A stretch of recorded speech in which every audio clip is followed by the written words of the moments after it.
Regresamos a Iota 1.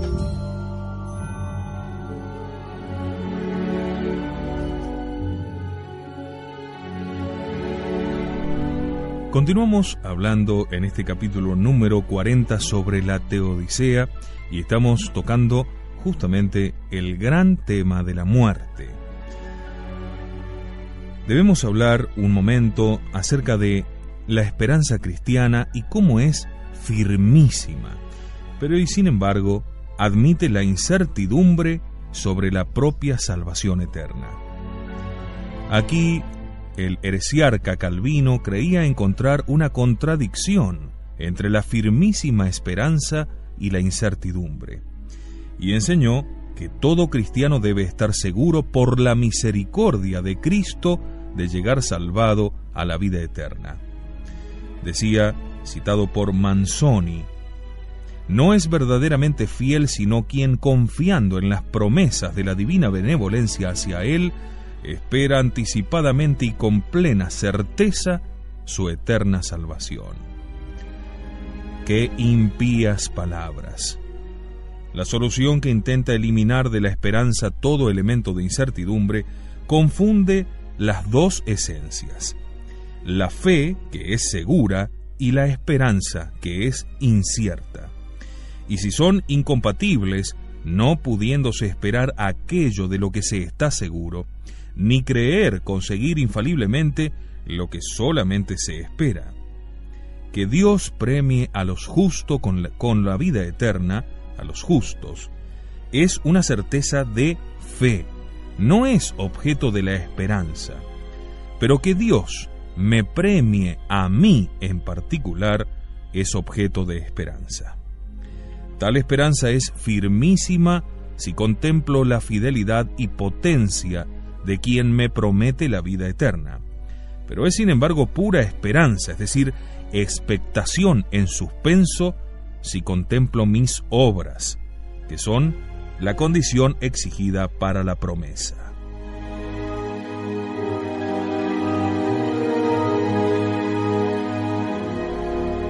El elemento de incertidumbre íncito en la esperanza sobre el estado moral del hombre es una verdad de fe hecha dogma en Trento, que definió ser perpetuamente versátil durante la vida mortal la voluntad del hombre, y que por lo tanto nadie puede estar seguro de su propia salvación. La definición se apoya en Eclesiástico 9.1. Nadie sabe si es afecto o no a Dios. Naturalmente, examinando y consultando su propia conciencia, el hombre puede aprehender su propio estado moral, pero deja incertidumbre sobre tal aprehensión la profundidad del alma, la cual, como dicen los santos padres, scatet mysteris, produce pensamientos de humildad que proceden de una raíz de soberbia, pensamientos de amor que disimulan el odio, pensamientos buenos que son demonios transfigurados en ángeles de luz. Esta profundidad del alma humana, por la que resulta difícil la autoconciencia, fue conocida mucho antes de Freud por los escritores espirituales, que sabían de la existencia en el hombre de pensamientos y voluntades inadvertidas que pueden envenenar y extraviar nuestra intención. De allí el ejercicio de purificación de los deseos que era tan común en la ascética católica. La preparación para la muerte incluye por consiguiente la esperanza y el temor en la perspectiva del juicio divino. Y puesto que de éste depende la duración eterna de la felicidad o miseria del hombre, asume un carácter de acto a la vez esperanzado y tremendo. Los modernistas gobernantes desde el Vaticano II tienden a identificar el momento de la muerte con el encuentro de Cristo Salvador, evitando hablar de Cristo Juez. Así, de los dos motivos que hacen terrible la muerte, ser consecuencia del pecado y ser el instante de nuestro juicio, el segundo resulta que es pasado por alto. Sin embargo, la revelación no admite duda. No hace falta alegar el Viejo Testamento completamente recorrido por la terribilidad de los juicios divinos antes y después de la muerte. Basta tan solo la revelación sobre el juicio final, de gracia o de condena, hecho por nuestro Señor Jesucristo en el capítulo 25 de San Mateo, donde se encuentran palabras de rechazo de las vírgenes imprudentes y del siervo infiel. En él se establece la idea de la discriminación entre réprobos y elegidos, ovejas y cabras, misericordiosos y crueles. Venite benedicti, se nos habla. No menos detallado está el juicio en Hebreos 10, 30, 31. Mía es la venganza, mi vindicta et ego retribuan. Mía es la venganza y yo daré el merecido. Y horrendum es incidere in manus Dei viventis. Horrenda cosa es caer en las manos del Dios vivo. Y es cierto que mantener la balanza entre esperanza y temor siempre resultó difícil, puesto que las generaciones, fortalecidas por la desventura o reblandecidas por las prosperidades, fluctuaron siempre entre una tremebunda y alegre esperanza y un esperanzado y vigilante terror. Pero los dos extremos de la cadena deben unirse para formar un círculo sólido. La idea del temor al juicio es esencial a la religión. Agitó desde lo más profundo y desde lo más íntimo a los pueblos cristianos, y animó el arte con obras maestras como la Capilla Sixtina de Miguel Ángel, o el anónimo Dies Irae, y el arte fúnebre de los mausoleos barrocos. La liturgia de difuntos antes de la Reforma estaba informada por la idea del juicio, que es en realidad primaria, puesto que el juicio por sí mismo no es misericordia ni castigo, sino precisamente juicio, y su carácter terrible nace de ser un juicio. Pero dentro de aquella mentalidad corría también la idea alegre de la esperanza, ya que en las Mise pro defunctis se rogaba de Dios para los difuntos la luz eterna, repitiendo la motivación quia pius es. Se llamaba al Señor con nombres claramente identificados: Veni largitort et humane salutis amator, indulgentiarum dominus. En el fondo estaba, sin embargo, siempre la idea del juicio, y en la primera de las tres misas, el Evangelio era el de San Juan 5:29, que anuncia el juicio escatológico. Y saldrán los que hayan hecho el bien para resurrección de vida, y los que hayan hecho el mal para resurrección de juicio. Que la idea de la muerte cristiana contiene esperanza y temor aparece también en el cántico de San Francisco, que alaba al Señor por nuestra hermana muerte. Pero súbitamente añade: ay de aquellos que morirán en pecado mortal, y al contrario, bienaventurados aquellos a quienes encontrará haciendo tu santísima voluntad. Puede leerse en el Cántico del Sol de las Florecillas de San Francisco. Incluso en el rito de las exequias se señalaba, aunque no más que la divina misericordia, la prospectiva del juicio, y en el Oremus, previo al Liberame Domine, se proclamaba elevadamente que nadie es justificado si no es por la gracia absolutoria de Cristo, y se suplicaba: no lo oprima la sentencia de tu juicio, sino que con el auxilio de tu gracia merezca escapar al juicio de condena. Después, en el Libera, la escena grandiosa del juicio final en el temblor de tierra y de cielo dejaba atónitos a los corazones humanos e incluso a toda la naturaleza. Pero no faltaba a Dies Magna et Amara Valde la consolación final de la luz eterna, incluso en el dies irae. La esperanza condujo no raramente a una especie de alegría. En el célebre Triunfo de la Morte de Clusone in Val Seriana, una de las manifestaciones más impresionantes del sentimiento de la muerte propio de las generaciones pasadas, es del siglo XV, uno de los elementos que componen la escena proclama: «Oh tú que sirves a Dios con buen corazón, no tengas miedo de venir a este baile. Ven alegremente y no temas, porque a quien nace le conviene morir».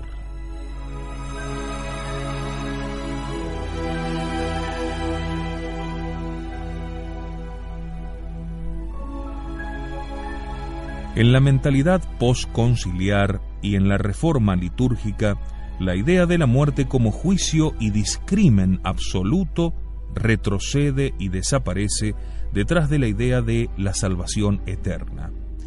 Ya no se trata de una comparecencia judicial, sino de una continuidad inmediata de la vida terrena con la salvación eterna.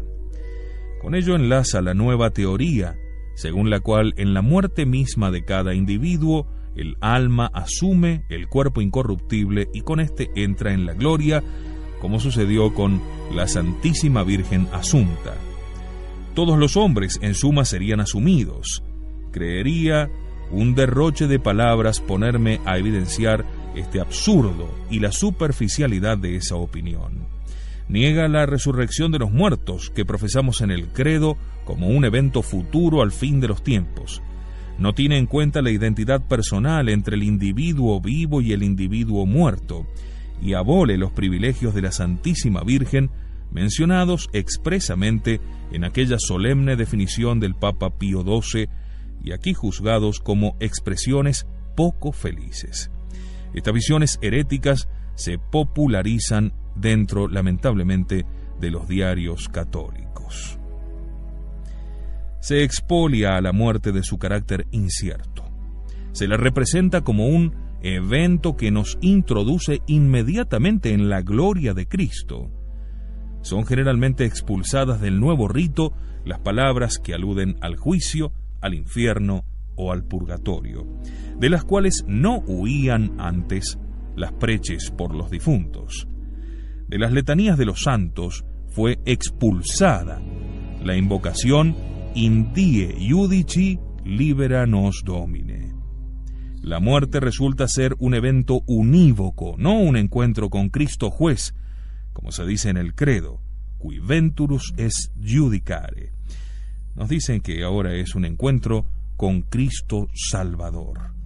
De ahí el carácter llamado pascual de la nueva liturgia de difuntos, inclusive el canto del Aleluya, que es una restauración arcaizante. San Ambrosio mismo lo menciona.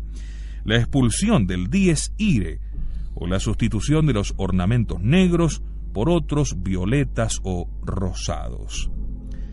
Toda esta variación no se realiza como una preocupación por iluminar mejor un aspecto dado de una verdad compleja, sino que se muestra como el sentido auténtico y finalmente recobrado acerca de la muerte cristiana. Tampoco falta la habitual denigración del pasado histórico de la Iglesia, pues no se contenta con colorear la esperanza, no suficientemente celebrada, según ellos, en la concepción judicial, y llega a afirmarse que contemplar la muerte cristiana como un juicio, y por consiguiente con sentimientos de temor, es, dicen, un cristianismo bien lánguido. Así lo dice Sandro Vitalini.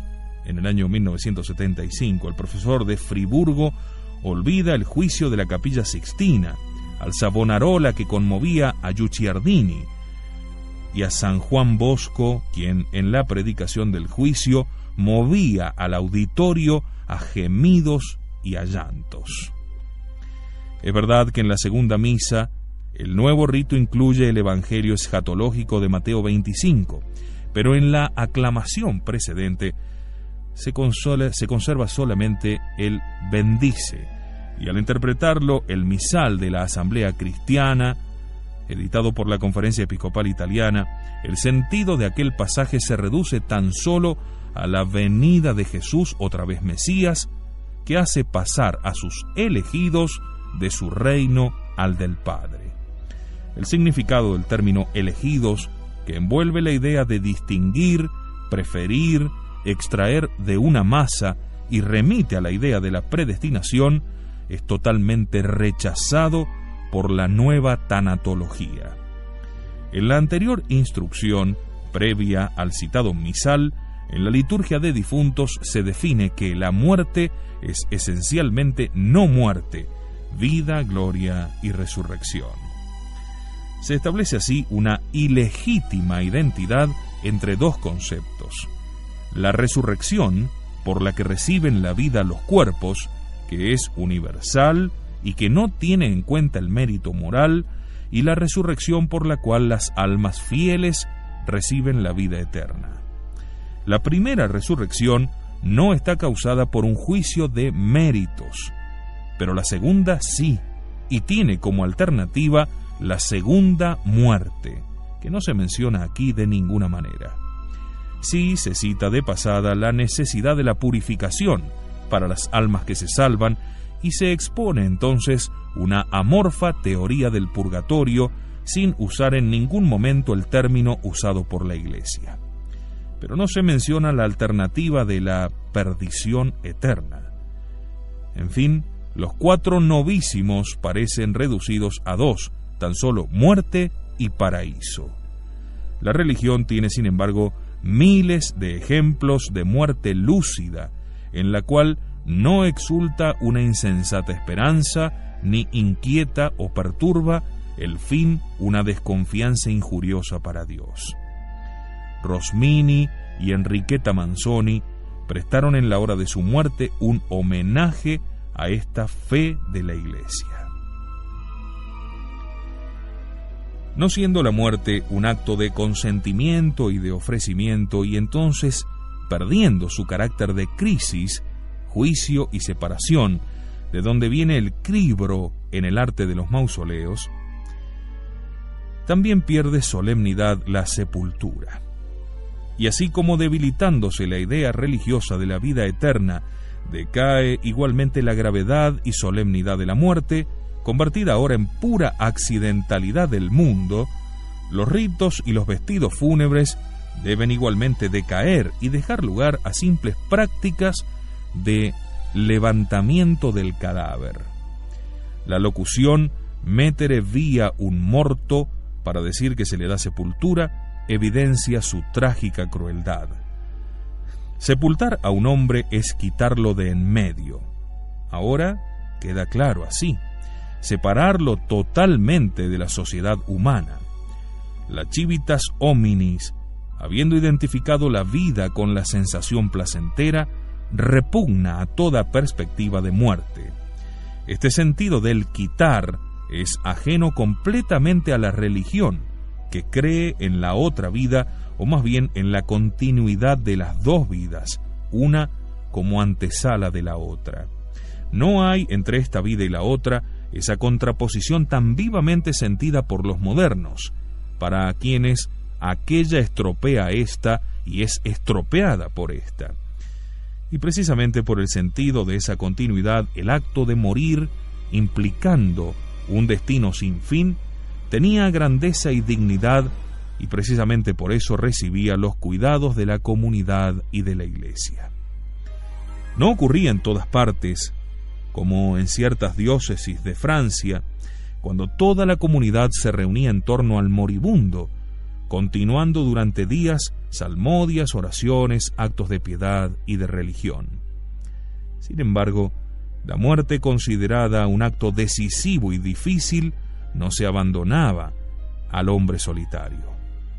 El admirable Ordo Commendationis Anime, en el cual a la ternura y a la compunción se unen las más audaces esperanzas, acompañaba al agonizante en todo momento con súplicas a Dios, con invocaciones a los ángeles y a los santos, y con intimidaciones al maligno. Este rito era eminentemente comunitario, ya que se asociaban en él la iglesia angélica, la iglesia triunfante y la iglesia viadora. Se fundaba sobre la idea del juicio y de la misericordia. Convocaba en torno al moribundo todas las potencias y las bellezas de la religión. Se leía toda la pasión, celebraba y narraba todas las liberaciones del Señor en la extrema agonía del hermano. Y al llegar el momento de la expiración, la acción se hacía presionante y afanosa. Cum vero, decía la rúbrica, tempus expirationes instiret, tun maxime ab omnibus circunstantibus flexis genibus vehementer orationi instandum est. Cuando sea inminente el instante del último suspiro, entonces todos los asistentes de rodillas deben insistir vehementemente en la oración. De tal modo, se consumaba el acto de la muerte en el seno de una comunidad verdaderamente unida. El rito era una acción de toda la iglesia celeste y terrena que socorría al moribundo, quien realizaba los actos que podía y en los que no podía era suplido por la iglesia. Las exequias eran después toda una expresión de piedad y de sufragio, y el cadáver era honrado con luces, inciensos y aspersiones de agua bendita. No pronunciaba el sacerdote ningún elogio del difunto, y más bien incluso les estaba prohibido quedarse a escuchar las oraciones fúnebres. La iglesia en su liturgia tenía por norma el fiat equalitas. El rito era igual para todos, y las accidentales diferencias de las pompas no atacaban a la identidad del rito. La iglesia no hacía elogios de nadie, sino que hacía sufragios por todos. El uso del elogio, derivado de la costumbre de los protestantes, es cuando menos impropio. Muchas veces el celebrante no ha conocido al muerto y por tanto se calla, o si habla, son despropósitos. Frecuentemente los humildes se quedaban sin elogio, y sin embargo a menudo se engrandece en los funerales a personas religiosas o irreligiosas que han tenido posición importante en el mundo y que la iglesia se complace en apropiarse como un triunfo propio. A esta apropiación van dirigidas las palabras del arzobispo de Florencia al acudir a los funerales de Eugenio Montale, así como la propuesta del cardenal Colombo de trasladar al Duomo de Milán los restos de Manzoni. Verdaderamente la iglesia siempre ha sido sabia. Hoy, lamentablemente, las cosas no están así, y no faltan, como veremos a continuación, momentos en los que no solo se hace elogios de pecadores, sino además se piden hasta aplausos.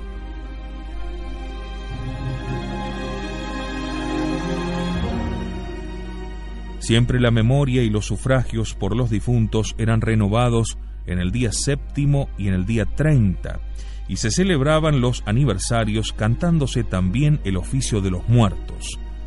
A este aspecto eran minuciosas las disposiciones del testamento, con fundaciones para misas, legados para obras pías, perdones y prescripciones para la tumba. El cuidado de los muertos está ligado a la creencia en la otra vida, a la certeza de que con la muerte el hombre se salva o se pierde en la eternidad, y por consiguiente a la persuasión de que todas las cosas relacionadas con la muerte son importantes para el hombre. Estos sentimientos dan valor a toda la vida y a cada una de sus partes, como se desprende del hecho de que las lápidas sepulcrales indicaban la medida de la existencia mortal en años, meses y días. La marginación del más allá ha causado una variación de costumbres que han estudiado ya muchos autores. La civilización de la técnica, oscuramente consciente de no poder romper el paño de la muerte, se arroga sin embargo el derecho a disipar de entre los hombres el tremendum de la muerte. ¿Cómo? Aniquilando su valor, y expulsándola de todo espacio axiológico como el único evento que no tiene consecuencias ni significado.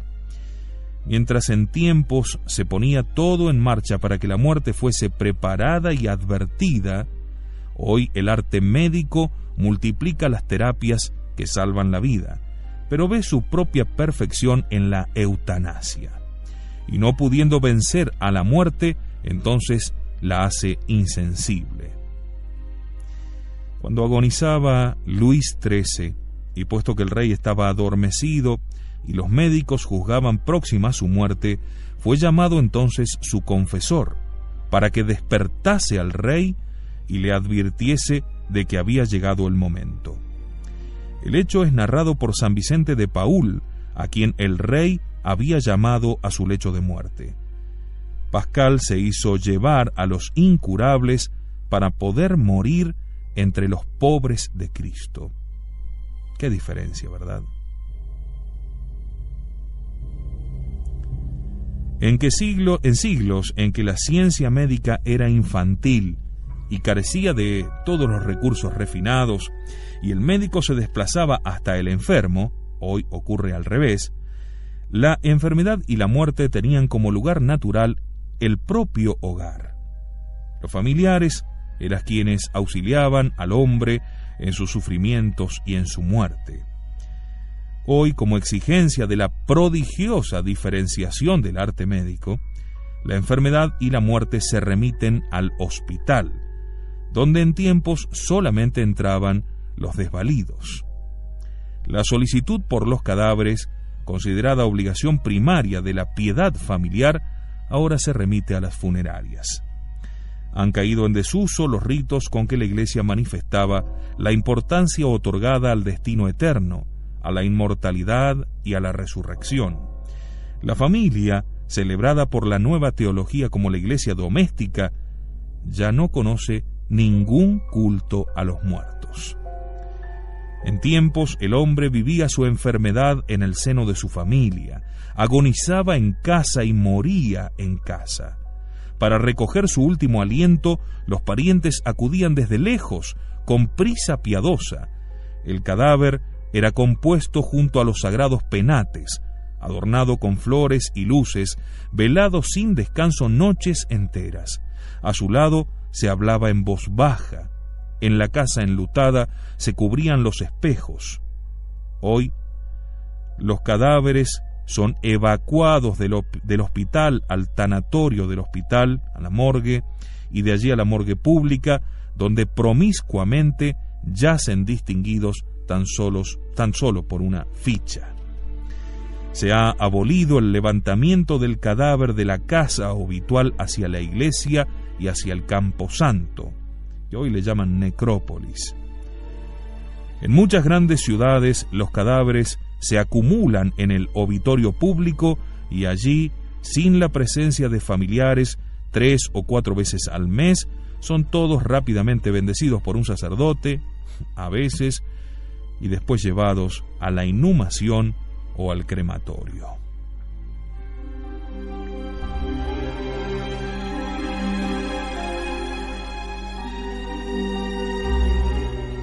Las exequias no son siempre un signo de religión, y son a veces concedidas por el clero por razones de decencia o por consideraciones humanas y sociales contra las disposiciones del derecho que las reservan solamente a los cristianos que hayan cumplido el acto de morir con las disposiciones de consentimiento, fe y contrición que constituyen el bien morir. San Agustín enseña que las sepulturas son sólo indirectamente útiles a los muertos, que ignoran ya las cosas de este mundo, pues es visitando las tumbas como los vivos son llamados a recordarles y a rezar por ellos. Sin embargo, hace falta cuidar de los cuerpos en cuanto que fueron compañía del alma en las obras buenas o malas de la vida, y sobre todo porque después de haber integrado en el curso terreno la persona humana, volverán a integrarla en la resurrección final, de la que es causa Cristo con su propia resurrección. Pero si bien la inmortalidad del alma es dogma de casi todas las religiones, excepto las modernas del ateísmo, la resurrección de los cuerpos es dogma exclusivo del cristianismo, y de todos el más hostil a la razón y objeto de pura fe, primera y última de las paradojas. Cuando San Pablo llega en el año 51 a Atenas, la capital de la teocracia gentil, filósofos epicúreos y estoicos le llevaron del ágora al Areópago para escuchar mejor a aquel hombre extraordinario. Pero cuando el apóstol pronunció el discurso de la resurrección de los muertos, le abandonaron diciendo: sobre esto te oiremos otra vez. También en el paganismo se encuentra la creencia en la inmortalidad del alma, pero está completamente ausente su discriminación en función de los méritos. Todos indistintamente caen en una condición lóbrega que es una vida sin vida. Se encuentran igualmente en las religiones teosóficas algún vislumbre de discriminación moral y de vida perfecta y feliz, pero en absolutamente ninguna creencia, aparte del cristianismo, se encuentra claramente que los cuerpos resurjan un día retomando el hilo de la identidad de la persona reconstruida ahora de forma completa. Esta verdad tan hostil a la razón es el punctum saliens del sistema católico, y para alimentar la fe en ella, la Iglesia, incluso habiendo variedad de sepulturas, desde las interiores a las iglesias, una costumbre que comenzó con los mártires, hasta las de los espacios sagrados alrededor de ellas, desde los cementerios fuera del lugar consagrado hasta los cementerios no consagrados, rechazó siempre, sin embargo, la incineración de los cadáveres. En la muerte el hombre ya no existe, pero el cuerpo que fue hombre y será hombre en la resurrección final es digno de respeto y de cuidado. La antiquísima y jamás abandonada costumbre de enterrar a los muertos deriva de la idea evangélica y paulina de la semilla enterrada y del cuerpo que se siembra corruptible y resurge inmortal. 1 Corintios 15:42. La sepultura imitaba sobre todo la sepultura de Cristo. La Iglesia no ha ignorado jamás que incluso esa reducción a ceniza resultante de la cremación no prejuzga la reconstitución de los cuerpos resucitados. Pero una religión en la cual toda la realidad es signo no podía desconocer que la cremación de los cadáveres es un antisigno de la resurrección.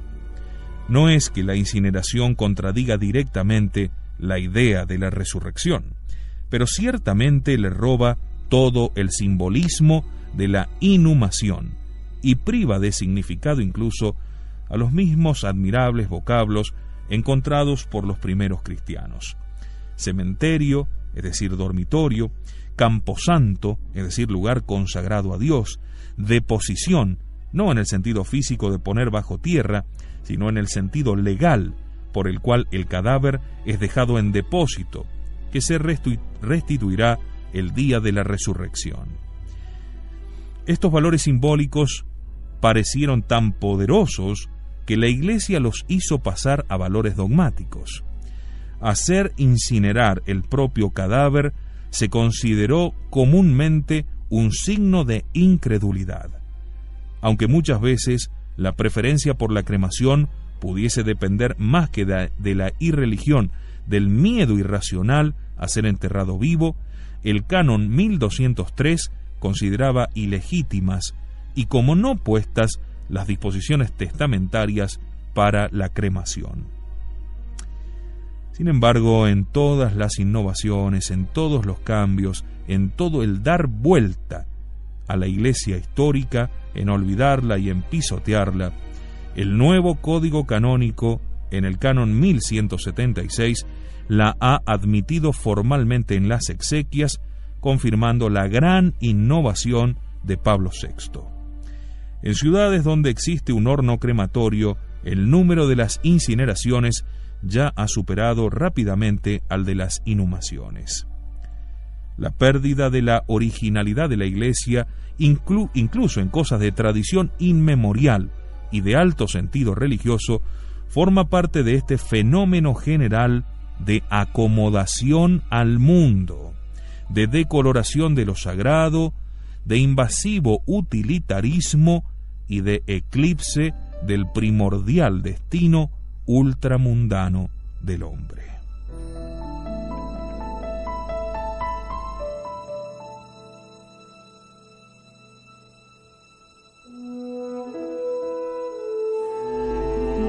Muchas gracias por su compañía en este encuentro con Iota Unum, el estudio sobre las transformaciones de la Iglesia Católica en el siglo XX.